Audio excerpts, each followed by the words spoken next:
Hello, you wonderful people, and welcome to another episode of Crime Centric. This being a show where I talk about crime dramas that I watch. For today's episode, I'm going to talk about the latest episode of Blindspot. A lot of really interesting things went down in this episode, so let's break it down. Well, first and foremost, we're picking up where last week's episode left off. Pretty impressive. Jane, literally gunshot wound, made her way back, all the way back to the bunker. Like, you got to admit, that's pretty damn impressive. She tried to pretend like, oh, it's just a a scratch, flesh wound, or so it's not that big of a deal. But it turns out obviously being a big deal because she's bleeding a lot. She's passing out from it. So now it's a situation like, well, what do we do? It's like, well, they have to prep for surgery because they can't take her to a hospital, because if they take her to a hospital, they're more likely to be exposed, especially with Weller still out there, especially if they end up breaking Weller. But it's like, yeah, but like, do you really think Weller will give us up? It's like, yeah, but eventually they'll realize he won't, and they'll kill him because he won't be necessary anymore. So it's a thing of like, they need to do this and at the same time be looking for Kurt.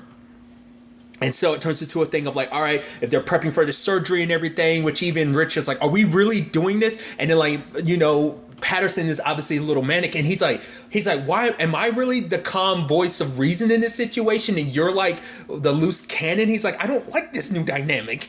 But the fact of the matter is they kind of have to jump on this, and it's like, okay, and Patterson's like, we don't have to worry about it, the blood's ready and stuff like that. And he's like, wait, what are you even I was like, wait, do you just have like blood stashed away or something like that? But then when the time came, it turns out like Tasha, I guess because I guess maybe she always found it necessary, maybe just a hazard of the work, so she always knew what blood type everyone was just in case. Or maybe this new circumstance made it so that she made extra sure to know everyone's blood type in case something happened. But it's like Jane and Tasha are the same blood type, so it's like, all right, Tasha needs to draw blood, and it's like, give her transfuse blood, and Rich is like, no, she can't. And it's like, why not? And then Tasha's not saying anything. Rich is like, because it's unsanitary place, we don't want to spread infections and stuff like that. It's like, Rich, I don't have time for this, we got to get this done. And Rich is like, we can't do it. And she's like, why? And Tasha's like, I'm pregnant. And then just Jane and Patterson are looking like, oh, they didn't have long. It's just kind of like, okay, so we're processing this, and it's like, right,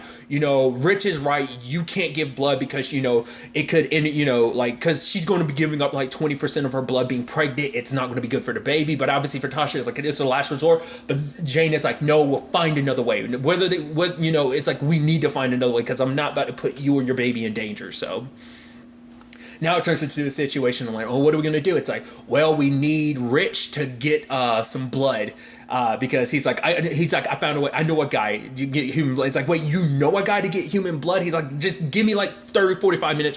He's like, give me 45, 50 minutes or whatever. And he's rushing off to do that. And so it leaves Patterson and Tasha to deal with this whole, blood situation. Well, I mean, not blood situation, but prepping Jane, because at first they were just going to try and wait, the saline to kind of, keep her going for now. But it's like, eventually they would have to start the surgery. I did like the fact of the matter is Jane was talking to her about like the fact of the matter is it's like, oh, if you want to, no one's going to blame you if you want to bow out this whole situation, go somewhere peaceful to have your baby and stuff like that. She's like, yeah, peaceful. Where would that magical place be considering the circumstances we're in? Jane kind of laughs because it's like, yeah, there's no easy route out of this. Even if she wanted to go off at the baby, it's like, where can she go without being tracked by Madeline and the Doppers on, so. But they need to kind of jump on the surgery now. So obviously Patterson and Tasha are really reluctant about it, but they have to get to it. And once again, showing you just how crazy Jane is. Like, she has to be wide awake and focused. I'm like, okay, this is what you need to do. Get, cut an incision, dig in there, basically pull the bullet out, But it's just like, all right, we got to wait for Rich. And so he finally gets back with the blood and everything. They're like, what took you so long? He's like, what do you mean took me so long? You mean getting this human blood? But luckily everything, kind of worked out in the end in that regard. I did love the whole situation with Tasha though. Like, they're like, all right, still looking for Kurt and everything. And then Patterson's like, I just want you to know about your situation. Like, the fact of the matter is, obviously these are not the most ideal situation, but whatever choices you make, I just want you to know we're here for you. And Tasha's like, okay. And Rich is almost like, I'm here for you too. Like, she had to step up. So obviously I'm stepping up too. And it's just, I love that Patterson literally just kept it going. She's like, the fact of the matter is, we literally pulled a bullet out of Jane so we can pull a baby out of you. Because, in case, this situation is eventually going to get fixed up, but just in case it doesn't for the next 7 months, like, you will be prepared. And then Rich is like, but obviously we're not comparing pulling a bullet out to you having a baby, and we respect, whatever choices, it's your body, and we respect, and then, Patterson's kind of nodding along. It's like, just know that we're here for you. And then Tasha's like, okay, I got your support. Great, guys. I don't want to talk about this anymore. Patterson's just like, but, and she's like, okay, you know what? I'm done. I don't want to talk about this anymore. I'm tired of people telling me how I'm supposed to feel about it. I haven't even figured out how I feel about it, so... it would just, so that was just interesting. So I didn't talk about it, but I did like how the episode would cut back and forth. It's like almost like every time like Jane would kind of pass out, it like fade over to, everything going on with Kurt. And obviously it's a situation, Ivy is, going to torture him, but for her it's like, oh, like the fact of the matter is you were trained to be strong against torture and stuff like that, sure, but she's like, the fact of the matter is I meant to get inside your head, that's my thing, so I can like break you. They built you up to be this, and I meant to break you down, because obviously she's like, oh, I'm going to make you scream out loud type of situation, even kind of, make him even cry out. It's kind of what she was kind of implying, but it's like regular torture wasn't going to be enough, so she basically uses a hallucinogenic like truth serum to a certain extent. And I like the trip he goes on, because obviously it's just kind of like he's talking to the lady that's guarding him and she's not saying anything, and I was like, and even he was like, I can't blame someone for trying, and he kind of passes out. And then lo and behold, who's the ghost of Blindspot past that pops up first? Lo and behold, none other than Oscar. I even like Oscar referencing like, oh yeah, the fact is we've never actually met. And I thought it was actually, when you actually think about it in the grand scheme of things, it's actually very like coming full circle in a lot of regards, because obviously Oscar was like Jane's first interaction with Sandstorm. And I mean, obviously that was technically her people when she was Remy and everything. That was still her first like real interaction with them, as Jane and everything. But there's also the parallel of like, well, that's also her fiance, and obviously Kurt being her husband. So it's just, there is like many different levels of just kind of like interesting, like that, him being the one to kind of get inside, because it's like, because obviously the whole thing is about playing into like Kurt's fears, and it's stuff that he probably would never admit, but I guess there's always some part, because he's like, oh, like the fact of the matter is, he's like, I get it, like believing in something that ends up burning, and it's like, oh, like you follow and believe in something so wholeheartedly. He's like, look at me, and I followed Sandstorm wholeheartedly, and look at me now. And it's like, the bad guys never win. And last time I checked, Kurt, you're technically on the bad guy side, because the entire world thinks you're a bad guy, so don't think you're actually going to win this. And I thought it was kind of interesting, kind of playing into these fears that Kurt had, because it's like, oh, you think like, the whole thing is, we've been under the impression like Sandstorm's plan was, not, its plan was initially, Jane's plan, or rather Remy,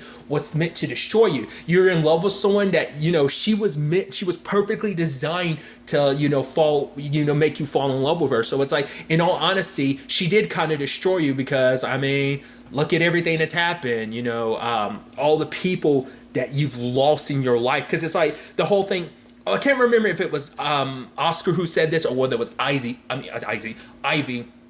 with the whole thing of like, if Jane wasn't in your life, think about you guys could have went on living your just normal lives, and it's just like things got more complicated the moment Jane Doe popped into your life. And I thought it was so interesting. Oh, you think you're in love with this person, but you don't really know her, because she was constructed to be, obviously, the whole point was to make her believe she was Taylor Shaw, so that would, lessen his guard and everything, which that's even interesting, because we'll get to that soon enough. But I thought that was so fascinating, like playing into those fears, because we always know that was always a thing for, like, it's a deep-seated fear that Kurt had, because it was always kind of like, when they found out the truth about her, it's like, can we really trust Jane again? Like, the fact of the matter is, I think there's always going to be a small part of him, sadly, there's at least like some like subconscious fear, like maybe Jane isn't the person you think she, I mean, hell, it literally happened in season 4 when she became Remy again, so like there is some validity to that to a certain extent. Granted, she's faced her demons, conquered them, and made them who she is, so she has both her memories as Remy and as Jane, so it's a little bit different, but I just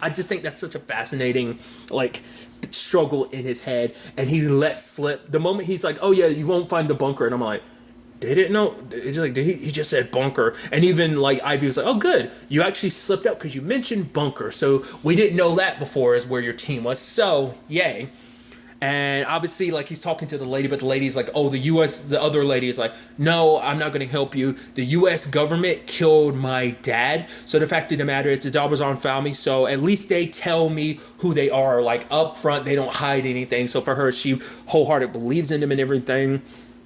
Then at the same time, Kurt, it's like he sees his dad. Like, obviously, he's acting a little bit like a kid. Like, no, why can't Taylor come? He's like, no, don't bring Taylor around. I was like, okay, this is interesting. And then it's like his dad starts turning on him and being like, yeah, I killed Taylor. He's like, but actually, it's actually on you. Because the fact of the matter is, he's like, I tried to fight it. I tried to fight it so hard. But you kept trying to get Taylor around. It's like, you wanted me to murder her. I was like, Jesus. Like, that's the sad... Because obviously that's his subconscious, that's, his own guilt manifested. Because I think there is some part of him that's like, he probably does think to himself, like, I kept asking Dad to bring Taylor around, like, her death is on me.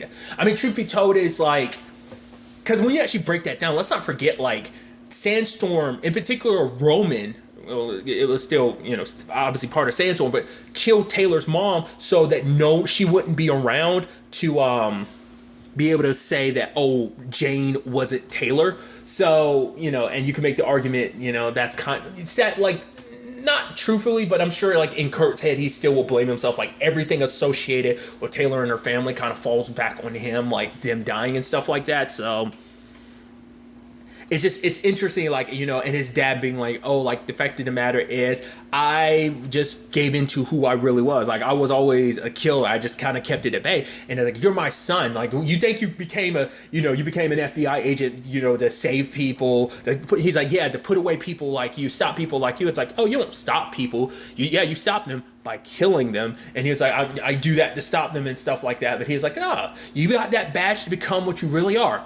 Killer. And then like almost like, good job, son. And he's like, yes, Taylor's death, he was like, yes, that's what I brought upon this world. But what about the deaths you caused? And then like surrounds a whole bunch of people, like every person Kurt's ever killed. And I'm like, I'm sure if you really, I wonder if you did pause it, would it all be people you could recognize over the course of the series? I feel like they would have made more of a point if they were other faces you would recognize. Probably like last minute, they probably weren't able, maybe scheduling conflicts and stuff like that. They probably couldn't get people that you would recognize over the course of the series. Like I said, some of them might be people, but I think they're probably just meant to be nameless not faceless, but nameless people. They're just people he's killed over the course of his career, as officer and stuff like that, which obviously I recognize that conversation being a very complicated one at this time. So I don't, even just saying that, I recognize the issue in that.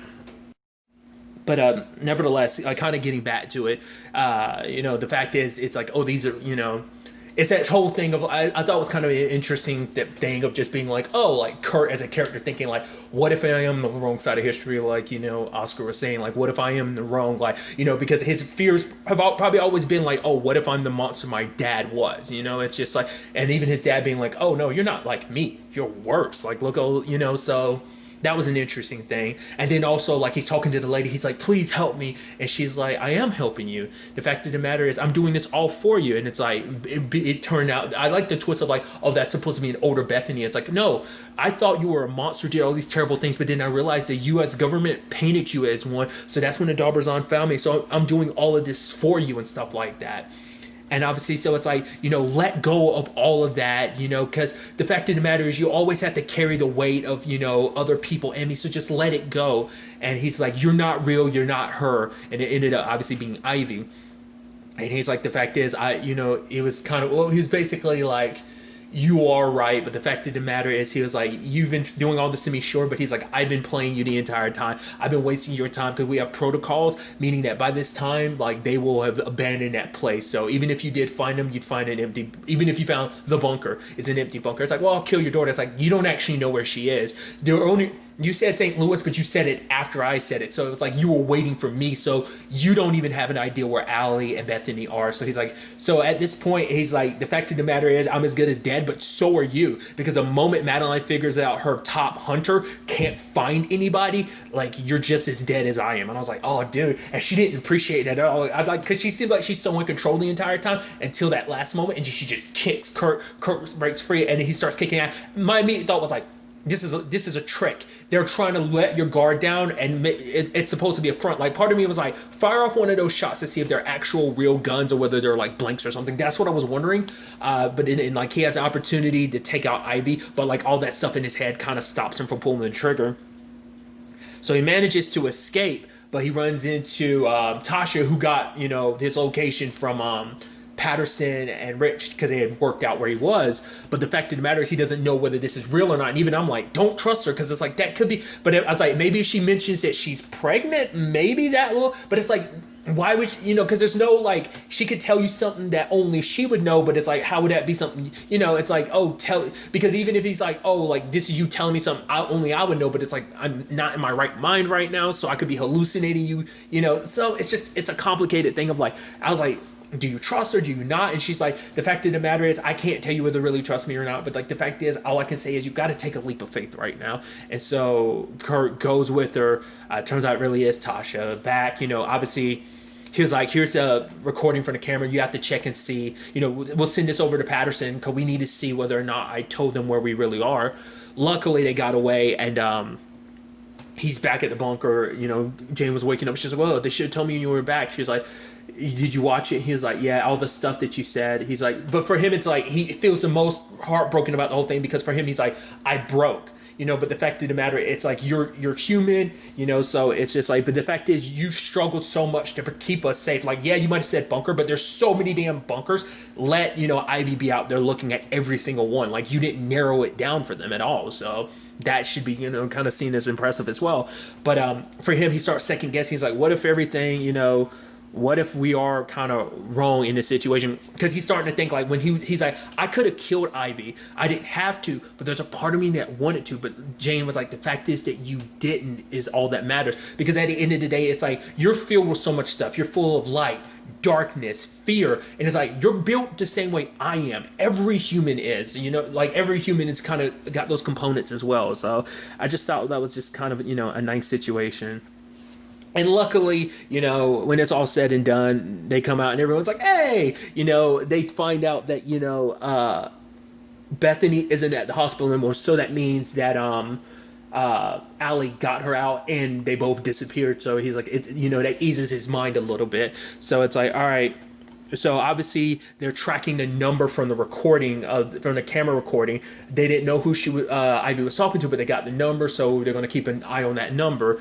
But then suddenly the elevator starts going up. It's like, what the hell is that? I was like, who else could that be? Definitely can't be White's or a friend, because they wouldn't know where you are. So I'm like, what the hell? It's like, did they follow you back and everything? It's like, no. It's like, what's this going to be? And the dude pops in. I'm like, who the hell is this dude? He's like, yeah, if the vitals stop, and this alerts every police in the unit ever to let them know where we are, so they'll find you. It's like, who the hell are you? It's like, I was like, who the hell are these people? How did they find him? And it's like, they found him because of Rich. The dude that Rich got the blood from is some dude that's like, he knows that I want Rich, so he gave me you. So it's basically, I think this is the paintings that's come up before. Like, I vaguely remember these paintings coming up in question of like, someone believes that Rich took them, but Rich was like, honestly, I never did. It was all kind of like a fable myth of like, he did this grand thing of stealing these paintings. And he's like, the guy's like, I want those paintings. He's like, well, honestly, I don't have them. He's like, well, too bad for you, because you're going to get them for me. So it's like, hey, and this was something I had brought up earlier in the season. I thought would be kind of interesting if they had to kind of work the criminal side of things.